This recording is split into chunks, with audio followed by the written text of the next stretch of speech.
மிக அருமையான தலைப்பு.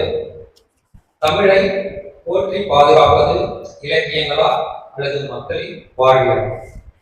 தொல்காப்பியம் எழுத்து, சொல், பொருள், அதற்கு ஒரு இலக்கணம் வகுத்து போற்றுகிறது. திருக்குறள் தமிழின் அழகையும் அறிவையும் உலகிற்கு எடுத்துக்காட்டுகிறது.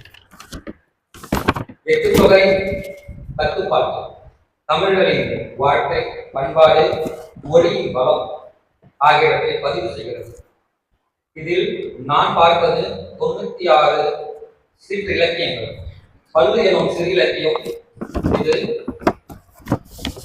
இலக்கிய காலத்திற்கும் இப்போ இருக்கும் வாழ்வியல் காலத்திற்கும் நடுவில் உறவு, வேளாண்மை, ஏசல், நையாண்டி, பெருமை கூறுதல், நாட்டு பலம், ஆற்றின் பலம், மழை வைத்தல் என்றும் 150க்கும் மேற்பட்ட நெல் வகைகள், பறவைகள், பூக்கள், மீன்கள் என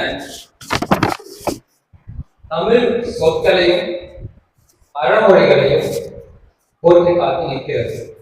இப்படிப்பட்ட இலக்கியங்களே தமிழை போற்றி காத்து நிற்கிறது என்று பேச ஒரு அணியும், மக்களின் வாழ்க்கையிலே இலக்கியம் தமிழை போற்றி இலக்கியங்கள் எழுதினால் மட்டும் போதுமா?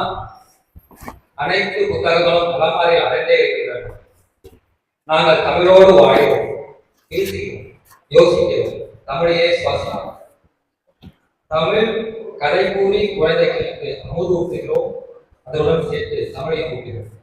தமிழ் வீடு, தெரு, சந்தை, விழா, கோவில், நாட்டுப்புற கலைகள் வழியாக வாழ்கிறது.